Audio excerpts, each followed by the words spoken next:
welcome back to the Fluff Hub. Thanks for joining me again. Today's video is going to be quite a bit different.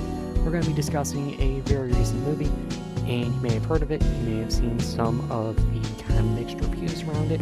So, we're going to be talking about Tron Ares. First up, I'm going to be giving a spoiler-free kind of review for it, what I liked, what I didn't like, and so on. Afterwards, it's going to be a lot more in-depth. We're going to be discussing the plot, and I will be giving my own personal opinions. Reminder, personal opinions. This is not fact. This is not something that everyone needs to believe is true. It is simply what I think about the film. So, to start off with the spoiler-free bit, it's good. It does a lot to respect the original trilogy, the original movies, and also the characters don't suck complete ass. Now, y'all have been warned, here is the spoiler part of the video, if you have not already watched it. So, as far as the plot goes, the best way I can surmise it is a program from a different grid gaining sentience through learning about another person's life. That's one of the major plot beats for the story, right? And of course, there's also the whole thing of this guy trying to sell off Ares as the perfect soldier, basically trying to scam a big-ass corporation, and this all eventually kind of evolves with Athena, who goes completely fucking over, which is the final act of the film, where she brings out the Recognizer, lots and lots of fucking missiles that are losing the light trails, and is essentially trying to hunt down one of the main characters for the Permanence Code. Now, Permanence Code is a newly, contrived, plot for the film. Not that it's a bad thing, but it is something that I don't remember hearing about in either Legacy or the prequel series. It's been a while since I've actually tried to watch the original.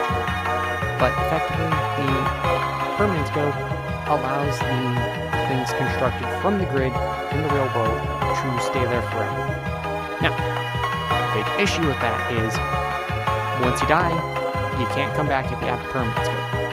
Because every time Ares dies, he comes back to life.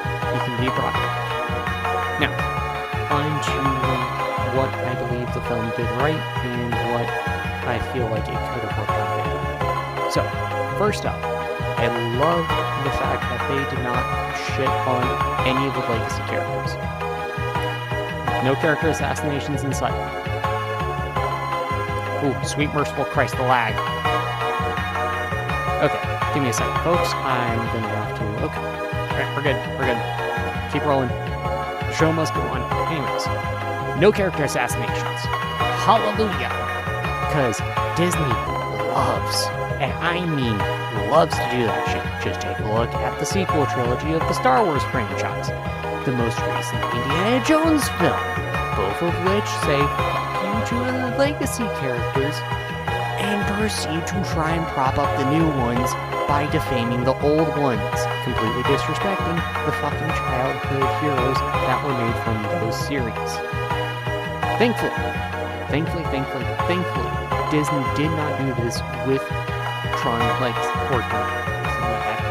Ares. They didn't do this with Tron Ares. That's fucking awesome. Second, they're respecting the source material, right?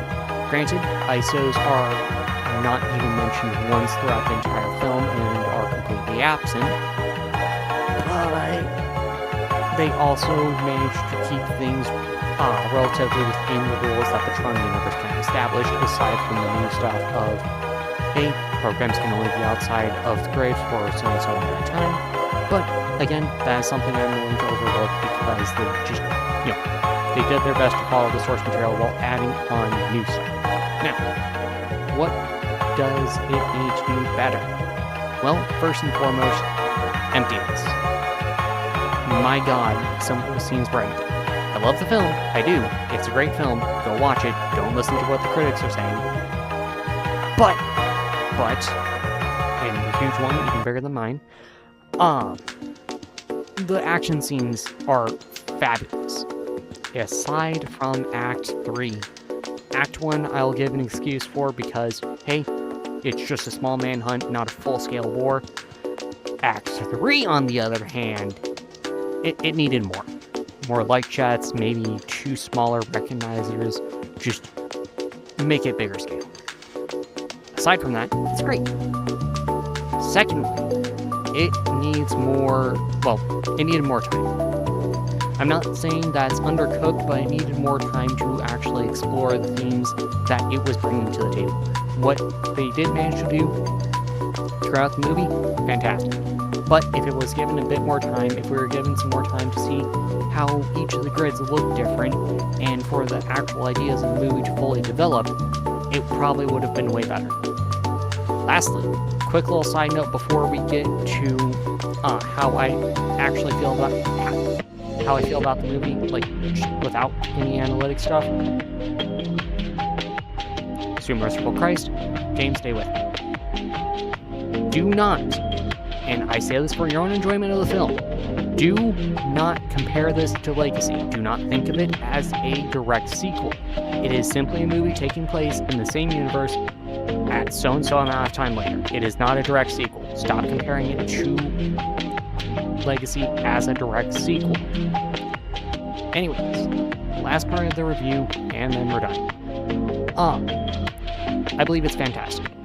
I love the film. I sat there, big ass smile on my face, looking at it, trying to catch all the little references to older ones. They respected the original grid. They didn't defame it at all. They kept the main. Sorry, brain's lagging tonight.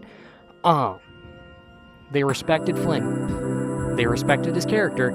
They didn't character assassinate, as I already said earlier in the video.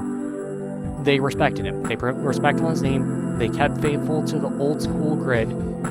They did good. They did so goddamn good. And then also, Ares' character arc. Yes, I like that. It's a nice natural progression of his character arc, because he originally learns about what it's like to be human through searching through code to try and find this person that supposedly knows where the permanence code is. And so that just kind of snowballs throughout the entire film, where he's learning about empathy, he's learning to love, he's learning to be human, and eventually he wants to stay in the real world, which is a good reason for him to have the permanence code. So again, the film is not a direct sequel. It is another movie in the Tron franchise, not a direct sequel. Stop comparing it to a direct sequel. Anywho, with that slightly heated kind of review from my end out of the way, thanks for tuning in.